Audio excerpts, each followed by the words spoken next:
السلام علیکم خواتین و حضرات، نایاب ہیں ہم کا ایک نیا ایپیسوڈ لے کر آپ کی خدمت میں۔ آج کا پروگرام فیض صاحب کے بارے میں ہے۔ یوں تو فیض صاحب کی بہت ساری ایسی شاعری ہے جو ہم پڑھتے سنتے آئے ہیں، اور ان کی نظمیں خاص طور پر زباں زد عام ہیں۔ آج ہم ذرا سا ہٹ کر ان کی شاعری پر بات کریں گے، ان کی نظموں کے اندر جھانک کر دیکھیں گے کہ وہ بات کیا کرتی ہیں، وہ کہتی کیا ہیں۔ بہت ساری نظمیں ہم پڑھتے آئے ہیں، یہاں سے شہر کو دیکھو، آج بازار میں پا بجولا چلو، بہار آئی، وغیرہ وغیرہ۔ لیکن تھوڑا بہت ہم ان نظموں کے بارے میں دیکھیں گے، ان کے اندر سے کچھ 1 2 3 جزیات پر ہم بات کریں گے۔ میں استاد ہونے کا کوئی دعویٰ نہیں کرتا، لیکن جو کچھ جانتا ہوں وہ آپ لوگوں کو ضرور بتاؤں گا۔ تو شروع کرتے ہیں۔ پہلی نظم ہے آج بازار میں پا بجولا چلو، اور بہت گائی گئی، پڑھی گئی۔ پا بجولا کا مطلب کیا ہے، اور اس کی 1 2 چیزیں ہم دیکھیں، پھر ہم نظم کو دیکھیں گے۔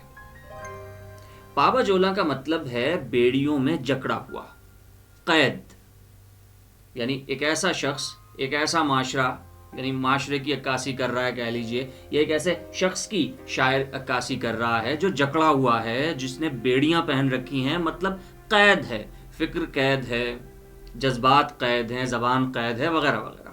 پا بجولا۔ تو اس نظم کو ہم دیکھتے ہیں۔ آج بازار میں پا بجولا چلو، مطلب اگر تمہیں قید کر دیا گیا ہے تو کوئی بات نہیں، تم چلو۔ چشم نم جان شوریدہ کافی نہیں، تہمت عشق پوشیدہ کافی نہیں، آج بازار میں پا بجولا چلو۔ ایک روتی ہوئی آنکھ کافی نہیں ہے، صرف عشق کی تہمت لگ جانا یہ کافی نہیں ہے، دکھا دو لوگوں کو۔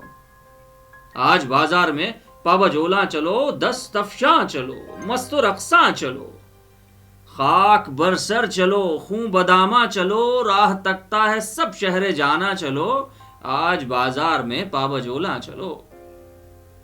اب کون کون چل رہا ہے پا بجولا؟ حاکم شہر بھی، مجمع عام بھی، حاکم شہر بھی، مجمع عام بھی، تیر الزام بھی، سنگ دشنام بھی، صبح ناشاد بھی، روز ناکام بھی، ان کا دمساز اپنے سوا کون ہے؟ شہر جانا میں اب باصفا کون ہے؟ دست قاتل کے شایع رہا کون ہے؟ گویا اگر ہم نہ ہوں تو یہ حاکم شہر، مجمع عام، یہ ان کا دمساز کون ہوگا؟ رخت دل باندھ لو دل فگارو چلو، رخت دل باندھ لو دل فگارو چلو، پھر ہم ہی قتل ہو آئیں یارو چلو، آج بازار میں پا بجولا چلو۔ تو اب اس میں 3 4 الفاظ ہیں خواتین و حضرات جو ہم دیکھتے ہیں کہ ذرا سے مشکل۔ ایک تو پا بجولا ہو گیا، اس کے بعد چشم نم اور جان شوریدہ۔ چشم نم بھیگی آنکھ، جان شوریدہ مطلب ظلم ڈھائی ہوئی ایک جان، جس پر ظلم ڈھایا گیا ہو، جو پریشان حال ہو۔ اور پھر حاکم شہر بھی، مجمع عام بھی، تیر الزام بھی، سنگ دشنام بھی، صبح ناشاد بھی، روز ناکام بھی۔ کیا خوبصورت تکرار ہے! ان کا دمساز اپنے سوا کون؟ اگر ہم نہ ہوں یہ ساری چیزیں کہاں جائیں گی؟ شہر جانا میں اب باصفا کون ہے؟ وائٹ کالر اور کوئی رہا ہی نہیں، اب ہم جیسا اور کوئی نہیں رہا۔ رخت دل باندھ لو دل فگارو چلو، اور پھر ہم ہی قتل ہوائیں یارو چلو، آج بازار میں پا بجولا چلو۔ دوسری نظم خواتین و حضرات فیض صاحب کی یہاں سے شہر کو دیکھو۔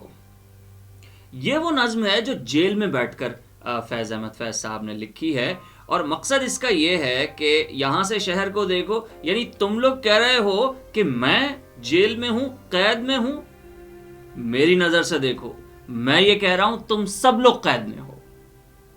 تو اس نظم کو اب دیکھیے گا۔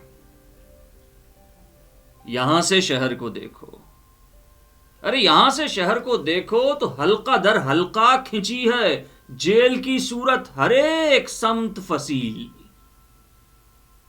ہر ایک راہ گزر گردش اسیراں ہے، نہ سنگ میل نہ منزل نہ مخلصی کی سبیل،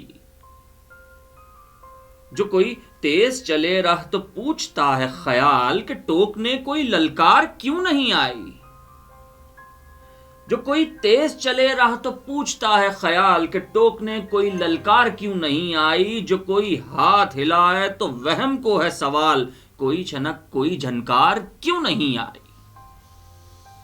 یہاں سے شہر کو دیکھو تو ساری خلقت میں نہ کوئی صاحب تمکین، نہ کوئی والی ہوش، ہر ایک مرد جباں مجرم رسن بگلو، ہر ایک حسینہ رانا کنیز ہلکا بگوش۔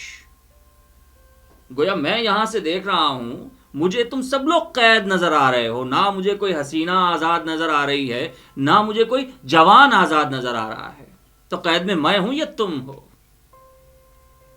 جو سائے دور چراغوں کے گرد لرزاں ہیں، جو سائے دور چراغوں کے گرد لرزاں ہیں، نہ جانے محفل غم ہے کہ بزم جام و صبو، جو رنگ ہر در و دیوار پر پریشاں ہیں، یہاں سے کچھ نہیں کھلتا، وہ پھول ہے کہ لہو، یہاں سے شہر کو دیکھو۔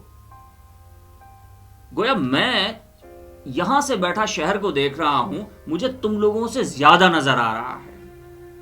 اب وہاں روشنی سی ہے، وہاں سرخ رنگ نظر آ رہا ہے، جانے وہاں محفل غم ہو رہی ہے یا جام و صبو کی محفل ہو رہی ہے، اور وہ جو رنگ ہر در و دیوار پر پریشاں ہے، یہاں سے کچھ نہیں کھلتا، وہ پھول ہے کہ لہو۔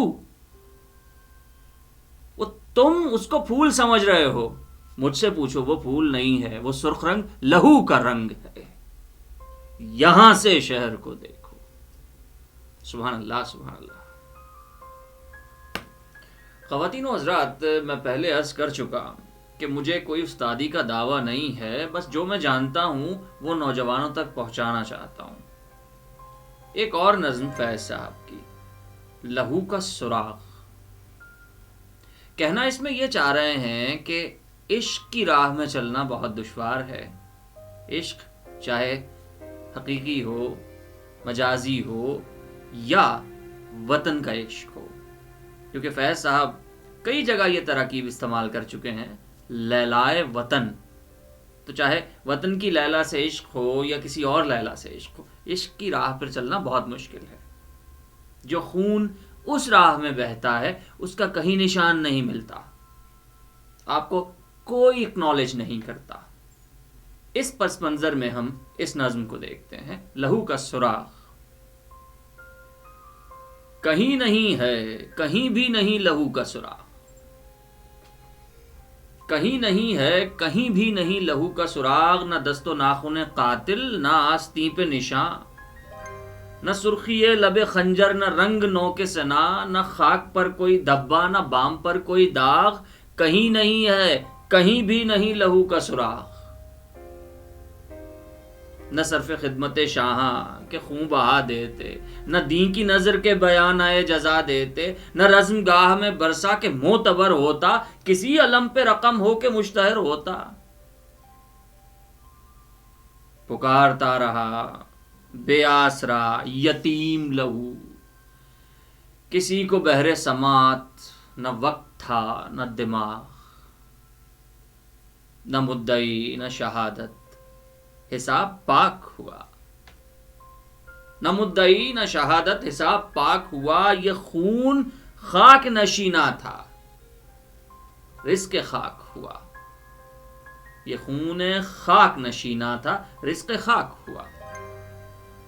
کہیں نہیں ہے، کہیں بھی نہیں لہو کا سراغ، یعنی اس دشت میں وطن کی خاطر، وطن کے عشق میں جو قربانی دی جاتی ہے اس کا نام لینے والا نہیں ملتا۔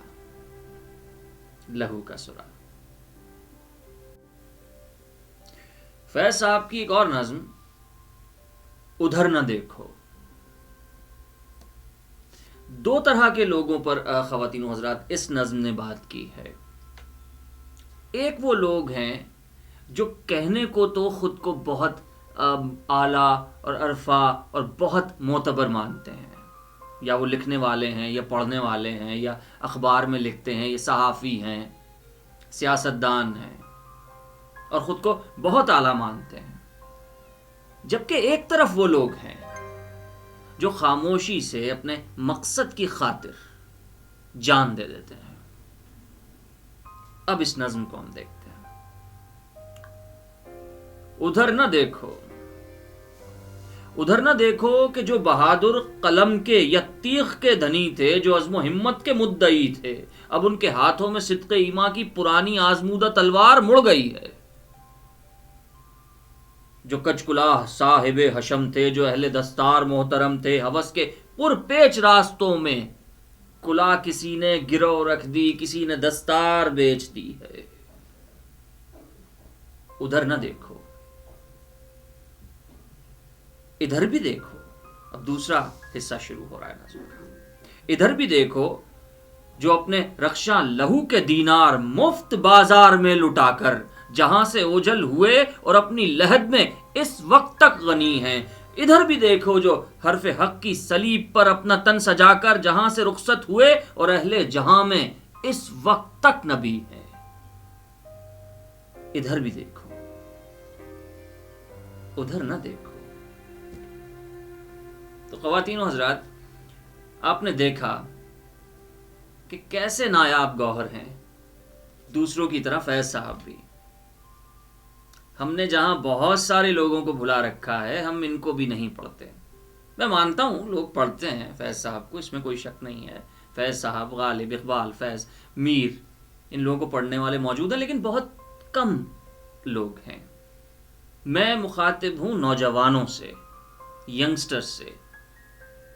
میں جانتا ہوں آج کل بہت سارے نوجوان ہمارے سوشل میڈیا پر مختلف قسم کا لٹریچر شیئر کرتے ہیں، مختلف قسم کی چیزیں جو ہیں وہ ہمیں سرکولیٹ کرتی نظر آتی ہیں، ٹک ٹاکس بنتے ہیں۔ میں ان کو برا نہیں کہتا، میں یہ کہنا چاہتا ہوں، اس نوجوان سے مخاطب ہوں میں کہ یہ بھی پڑھنے کی چیز ہے، اسے بھی پڑھیں۔ آخر میں کچھ مصرے فیض صاحب کے، اس کے بعد اجازت چاہیں گے۔ ہم خستہ تنوں سے محتسب ہو، کیا مال منال کا پوچھتے ہو؟ اس عشق میں جو بھر پایا ہے وہ سامنے لائے دیتے ہیں۔ دامن میں ہے مشت خاک جگر، ساغر میں ہے خون حسرت مے۔ لو دامن ہم نے جھاڑ دیا، لو جام الٹائے دیتے ہیں۔ ہمیں دیکھنے کا، پسند کرنے کا بہت بہت شکریہ۔ کمنٹس میں ہمیں بتائیے گا کہ آپ مزید کیا سننا چاہتے ہیں۔ اپنا خیال رکھیے گا۔ اللہ حافظ۔